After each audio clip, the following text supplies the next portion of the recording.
In today's video we're going to be diving back into some more of the first Berserker Khazan, and for this one I'm going over everything you need to know about your attributes, which one you should be looking for, how to re-roll them in order to make a truly powerful build, and just overall which ones are probably the most preferable or best. Now very early on in the game you're going to unlock this lady just here, Oksana, and she's going to be the key to upgrading and perfecting your gear. Obviously there's going to be a whole bunch of rolls that you can put on your gear, and one thing you should definitely know is that the higher the level of the gear, the more powerful it will be able to be rolled to overall. So for example, if I go to this dual wield just here, this one's going to be level 207, and if we look at the rolls, the attack damage can go all the way up to 109. However, if I go to a slightly lower variant of the exact same weapon, now you can see it can only go up to 106. The higher the level of the weapon, the more powerful it's going to be overall, and this can really stack up when you start putting all of these modifiers together.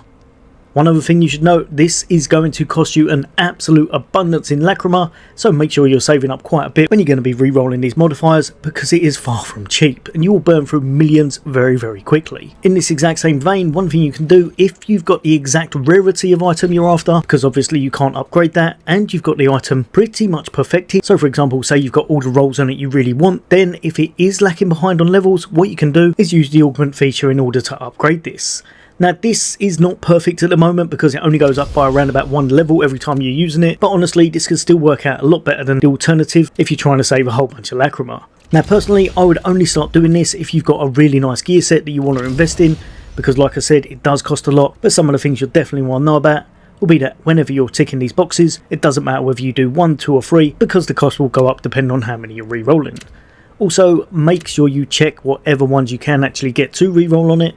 and that's why most times I tend to do this separately. That way you can get a perfected build and work out the modifiers a little bit easier. So for this one we're going to be changing this one over. I'm going to be looking for anything that's kind of attack orientated,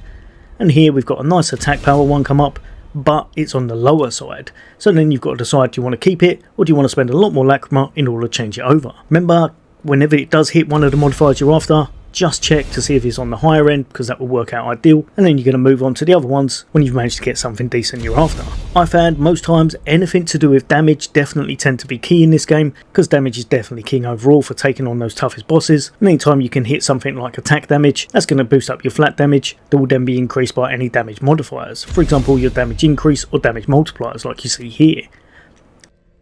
This one's absolutely ideal for myself. This is perfect for what I'm after.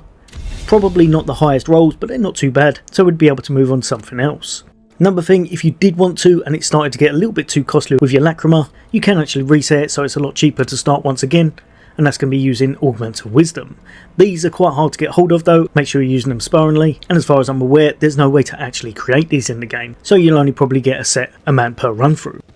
Now as for the gear itself, there's no 100% best way to spec them out, but there are a few ways that can definitely help in all situations on all builds, and the first one I'm going to be going over is by making sure you can take advantage of the ones that can actually roll attacking attributes. This is going to be your weapon, your head slot, your gloves, your boots, your necklace and your ring. Although the boots is kind of a 50-50 because it does roll a little bit of attack power, you can also get some defensive stats on it. Remember, change these stats to how you want, but I found overall